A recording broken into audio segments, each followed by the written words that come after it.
नमस्कार दोस्तों, मैं राहुल गौतम। आज हम जनपद जौनपुर के रामपुर नगर पंचायत में हैं, जहां पर ये नगर पंचायत पहली बार ये बनाया गया है, जहां पर समाज सेवी वरिष्ठ भाजपा नेता सुरेंद्र नाथ त्रिपाठी जी हैं। सुरेंद्र नाथ त्रिपाठी जी हमेशा लोगों के साथ सुख दुख में रहते हैं। कोविड-19 कोरोना काल में भी लोगों के साथ हर तरीके से लगे थे। जो गरीब असहाय लोग थे उनकी हर तरीके से सहायता करते थे, तन मन धन से उनकी सेवा भी किए। इसके साथ साथ जो भी त्योहार रहते हैं उसमें भी बढ़ चढ़ के हिस्सा लेते हैं, गरीब असहाय की मदद करते हैं। आज हम इनके साथ में हैं। सर, आपको हमारे चैनल में बहुत बहुत स्वागत है। सर बहुत बहुत धन्यवाद। सर आपका रामपुर नगर पंचायत पहली बार ये बना है, इस पे आप अपने नगर वासियों को क्या कहना चाहते हैं?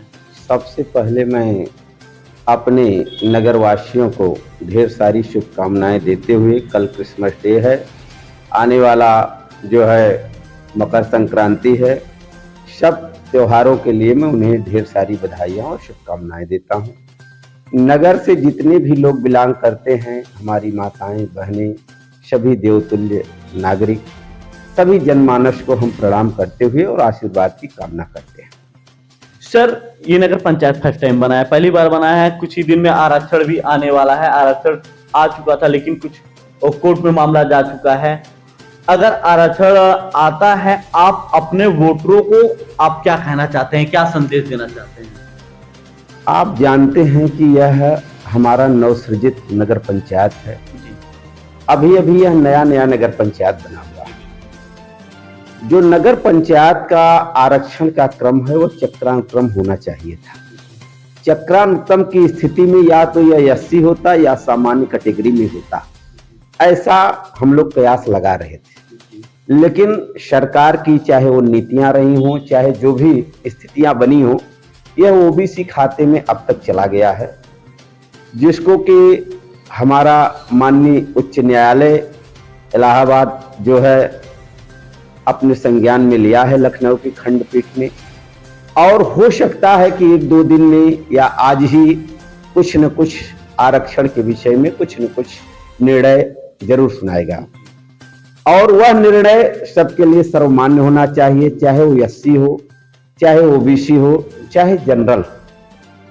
जो भी प्रत्याशी मैदान में आए, मैं उनका हार्दिक स्वागत, वंदन व अभिनंदन करूंगा।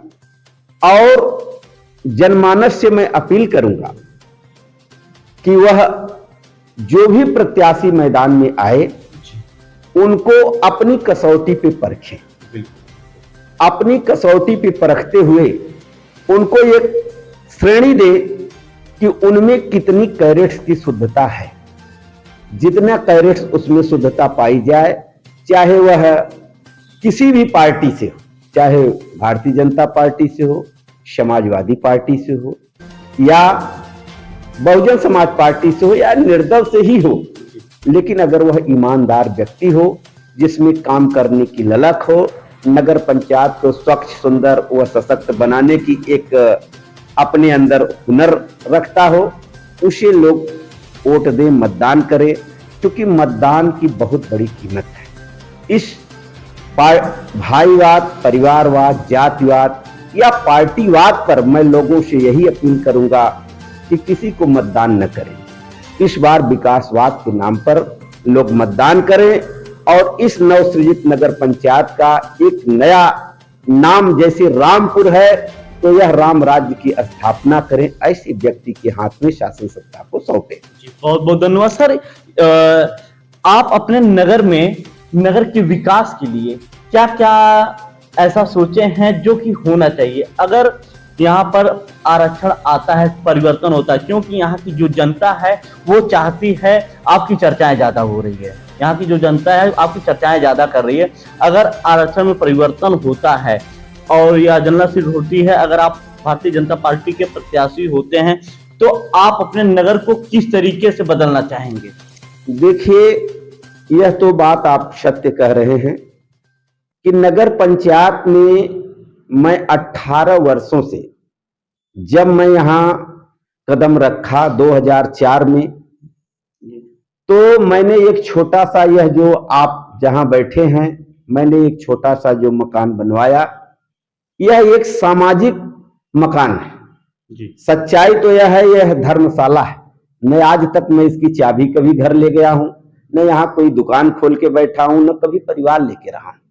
हम हमेशा जनमानस की सेवा के लिए निरंतर 18 वर्षों से लगातार रामपुर में 2 बजे के बाद आपको मिलते ही है, चाहे वह कोई होली, दिवाली, ईद, बकरीद या किसी प्रकार का तीज त्योहार हो, आप मुझे नगर पंचायत में ही पाएंगे। न कोई लालच थी, न कोई लिप्सा थी।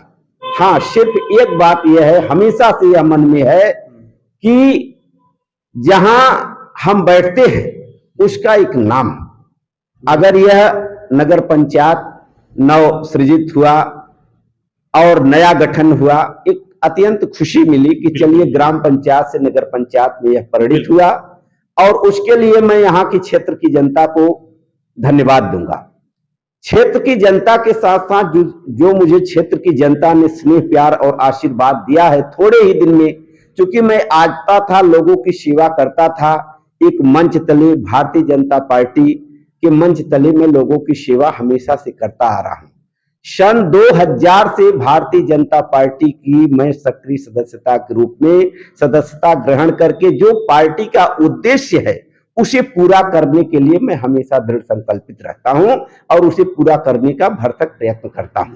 सामाजिक क्षेत्र में देखा गया है सर, कोरोना का जो यहाँ पर कोरोना काल के बाद जो लोग काफी परेशान हो गए थे,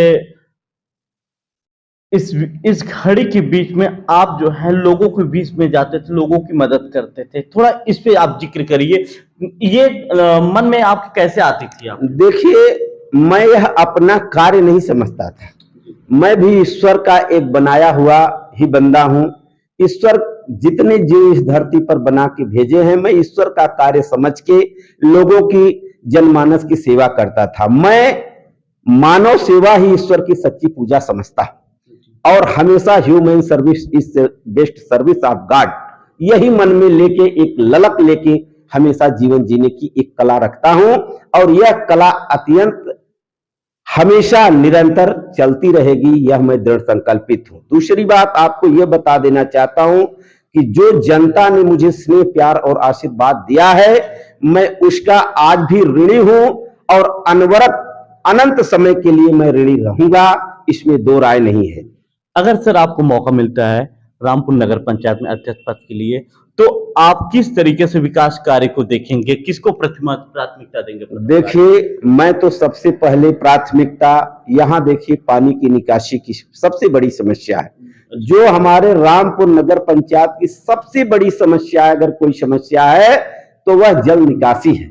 और जल निकासी, वह गंदा पानी निकल के समुचित स्थान पर सही जगह पे पहुंच जाए, जिससे हमारा यह स्वच्छ रामपुर, सशक्त रामपुर और सुंदर रामपुर बन सके, यह मेरी प्रथम प्राथमिकता होगी। शिक्षा, स्वास्थ्य की भी बहुत ही कमियां हैं हमारे क्षेत्र में, उस पर भी मैं ध्यान दूंगा। सारे जितने भी 13 वार्ड यहाँ बनाए गए हैं, 13 वार्ड में सबके घर तक पहुंचने के लिए सही समुचित सड़क हो, साधन हो, खड़ंजा हो, नाली हो, यह मेरी प्रथम प्राथमिकता होगी।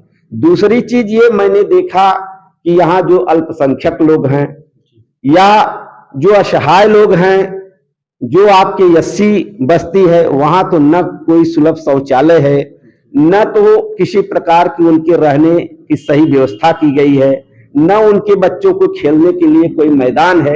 ये मेरी जो है प्रथम प्राथमिकता होगी और इस पर मैं विशेष रूप से फोकस करूंगा।